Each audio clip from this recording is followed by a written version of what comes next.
5,185. So SD card na 256 na Extreme. Ano bro? Ay, kung kabit na lang yan. So ito na lang tinatapos dito itong cabinet. Yan yung isang ginawa natin. So last day. So yun na lang hintayin natin yung ano doon, padagdagan ng kamay kasi minsan lang po siya.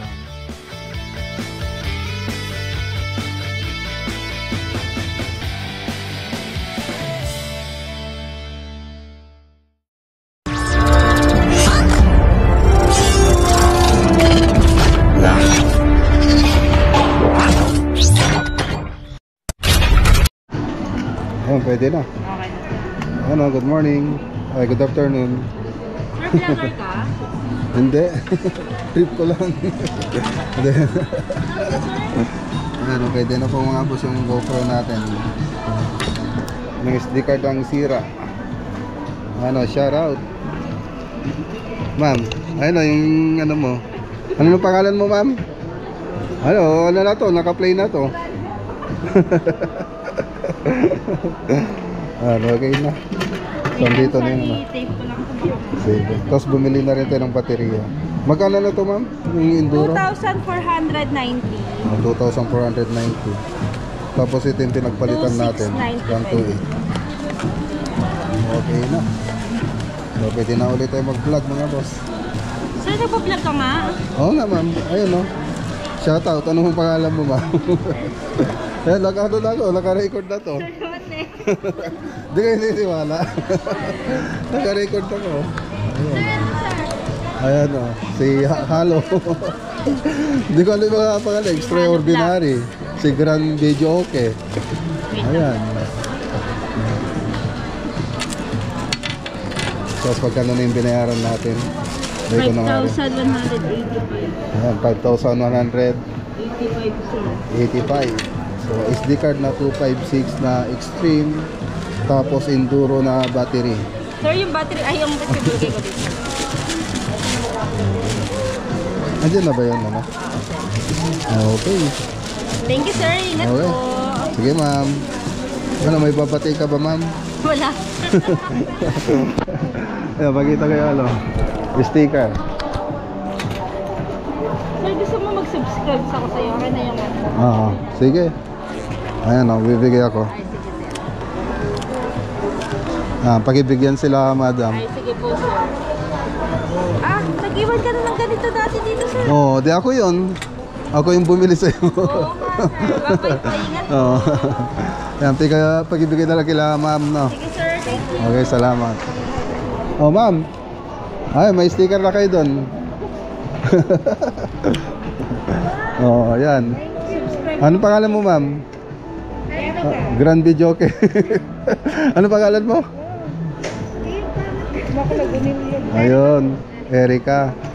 Ayan, si Ma'am Erica. Tapos si Ma'am ano ya? Paiko. Ayun. Sige, maraming salamat ah. Sige, ma'am. Sige, ma'am.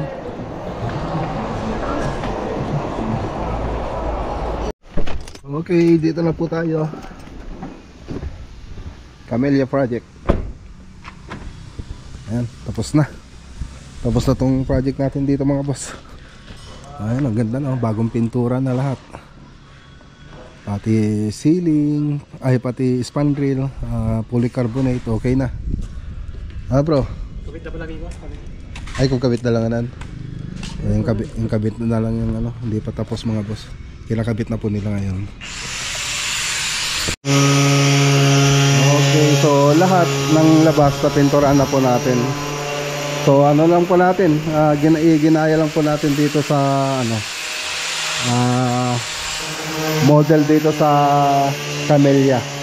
So hindi po tayo pwedeng magpalit ng kulay. So kung ano po yung kulay noon, so dapat ganun din. Tapos dapat may approve din nung ano, dito sa admin yung kulay natin dito.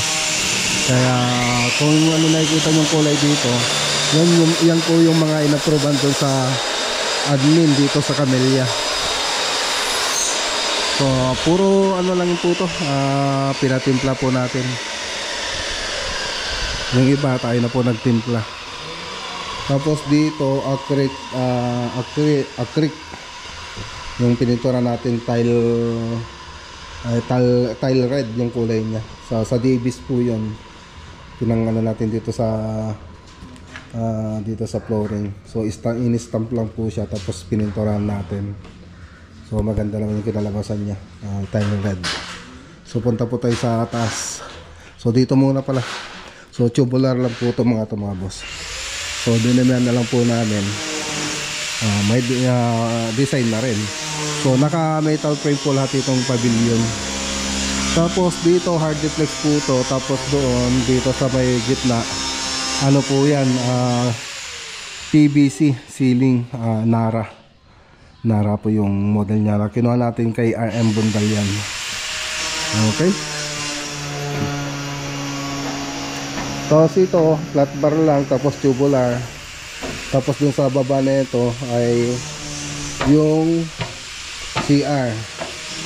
Tapos ayan, nag-spandrel na rin po tayo. So mapapansin nyo, puro ventilation sa may gilid. So ganyan po yung ginawa natin sa mga spandrel natin. So kulay white po siya. So sila architect na po yung kumuha niyan, kung saan siya kumuha ng mga materials nito. Sila architect na po yung bahalang kumuha kung saan sila kumuha ng mga materials na ilalagay dito, pati rin dito. So ito po yung isa pang ginawa natin. Siyempre nag waterproofing po tayo dito, tapos polycarbonate. Ayan. Ayan.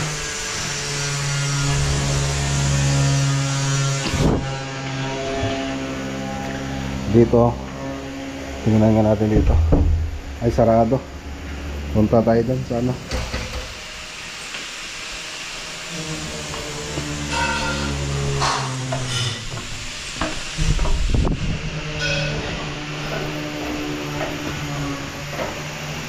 Ayan, shoutout kay Ma'am Elena Marcos.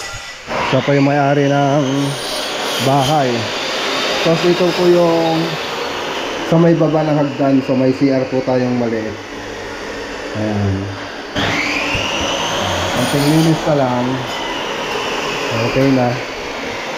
Ayan, dito po siya sa baba ng hagdan.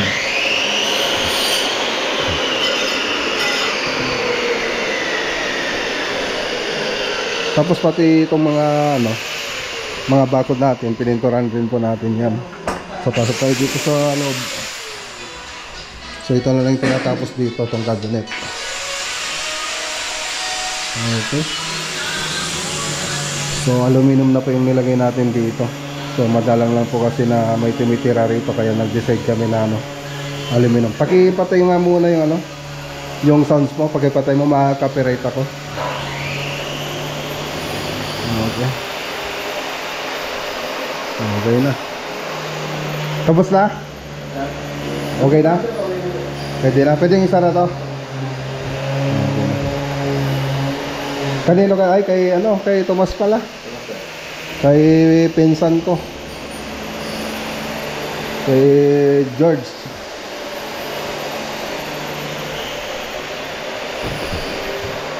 Okay na. Kaalis lang niya, sir. Ha? Kaalis lang po. Kaalis lang niya? Kaalis lang ako, pagkailan niya. Oo. Saan to? Kay architect? Hindi ko, sir. Hindi ko lang po sa may palengke, sir. Okay. Babaklasan lang po sa nangyayaw ko.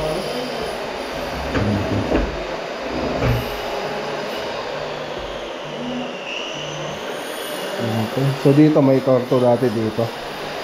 So tinanggal na natin yung isang room dyan. Tapos tumingin na lang tayo ng tiles. Kaya makikita nyo iba yung kulay ng tiles na ditong banda. Kasi dyan banda yung partition. Dyan banda. Tapos ito, ginawa rin po natin itong hamba. Okay, ang ganda. Tapos yung iba repaint na lang.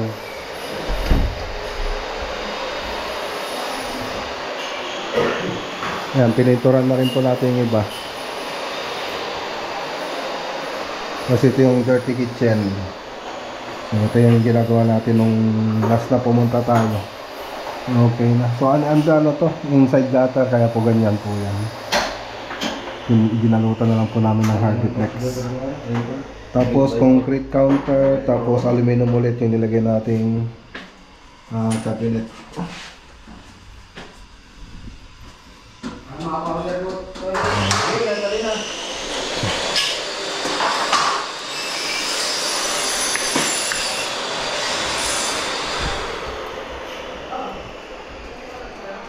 So ayan, bali pininturan po natin itong bahay kasi siyempre medyo madumi na rin. So hinalimusan lang po natin.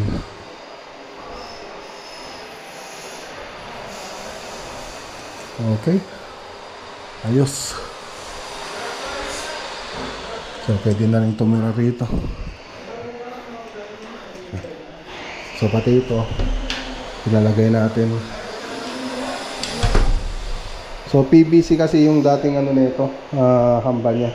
So ngayon aluminum na. Aluminum na po yung nilagay natin.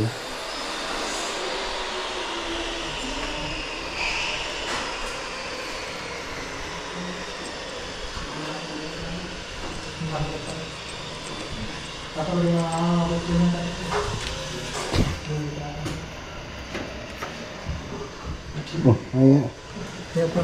Chinelas ko na eh. May kabila ko. Okay nga, pagdami ha. Ito eh. Tingnan mo ito sa isa. Ayun pala. Okay na. Okay, so dito naman. Okay na rito. So nilagay na yung mga cabinet. Ito lagay ng gasol. Okay. So aluminum.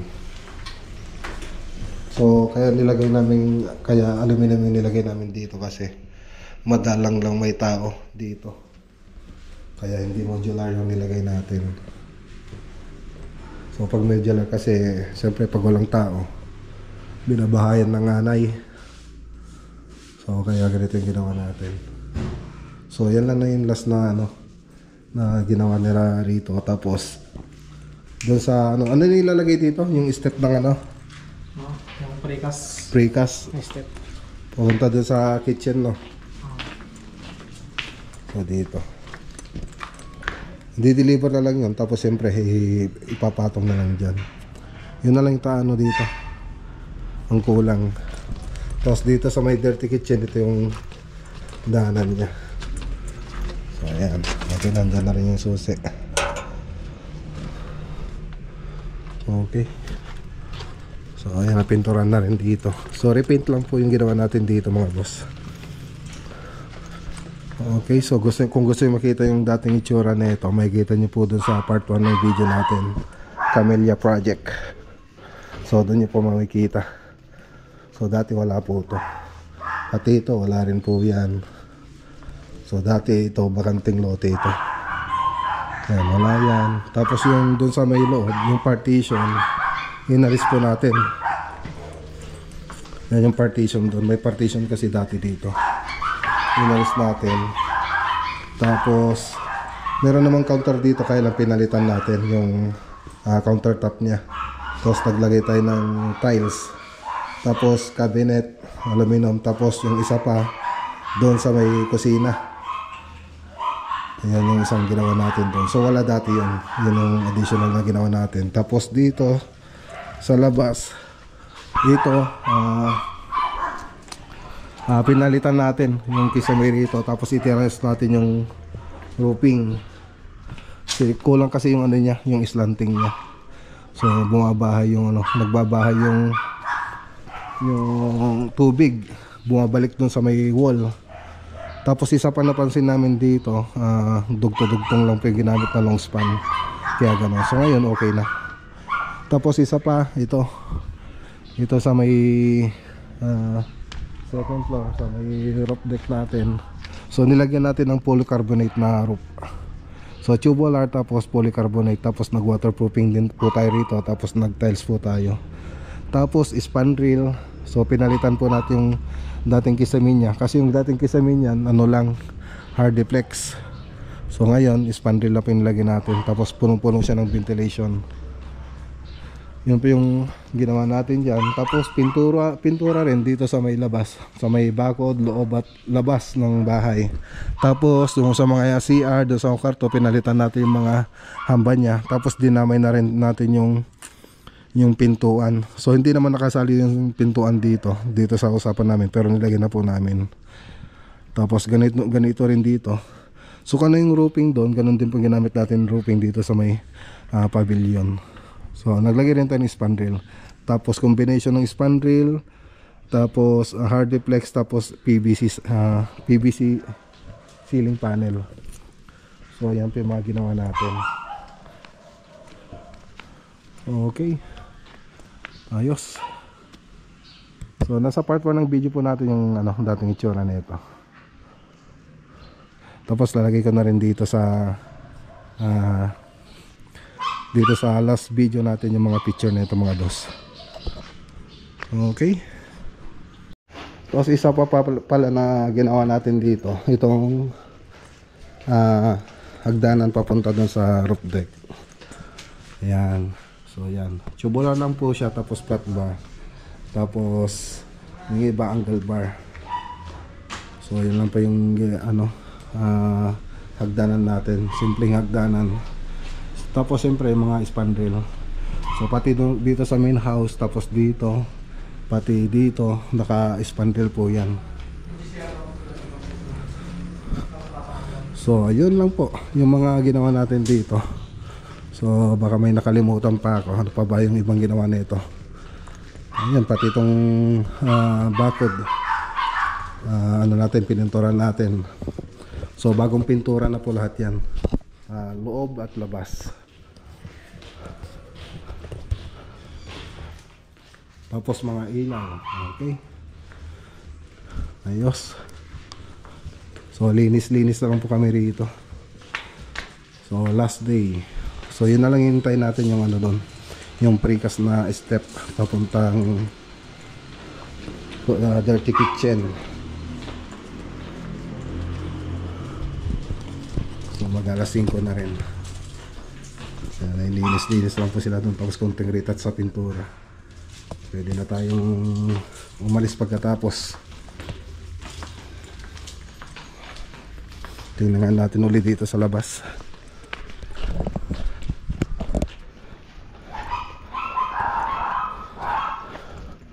Ang ganda na. Ayos. Ay, shoutout kay Ma'am Elena Marcos. Shoutout. So, maraming salamat po sa tiwala, at kami po yung napili niyang gumawa sa bahay niya rito sa Camellia Project. Ayan. Siyempre, kung walang magpapagawa sa atin, wala tayong may papagitang maganda. Okay, hintay lang po natin makapaglinis, tapos na tayo, mag-isara na po natin itong bahay, tapos alis na po tayo. Okay, so naglilinis pa lang sila sa loob, konting linis lang, tapos pipicturean ni Architect Ian. So dito sa loob pala mga boss, hindi na po nating ginandahan. So pwede po naman nating gandahan pa yan sa interior nya. Siyempre nasa kay ma'am na lang po yun kung papayag po siya na pagandahin po natin. Maglagay po tayo ng mga fluted panel, mga ibang pwedeng ilagay dyan para gumanda. Gaya po ng mga ibang ginagawa natin. So nasa kliyente naman yun kung okay sa kanya. Pero sa palagay ko okay na po sa kanya to. So hindi na po kailangan na padagdagan ng ganun. Kasi minsan lang po siya umuwi dito sa bahay niya. So nasa abroad po siya mga boss. So tingnan lang natin pag uwi niya. Baka kung meron siya ipapagawa, di lagay natin. Kung gusto niyo pagandahin pa yung interior niya, pwede po natin pagandahin yan. So simple lang po, parang standard lang po yung ginawa natin dito, standard finish dun sa loob. So hindi gaya ng mga ginagawa nating project na talagang magaganda. So sinimplihan lang po natin. Okay, so ayan, nakalak na mga boss. Let's go na. Siguro Dan? Sige. Malakon. Okay. Tara na mga boss. Let's go! Finish project again.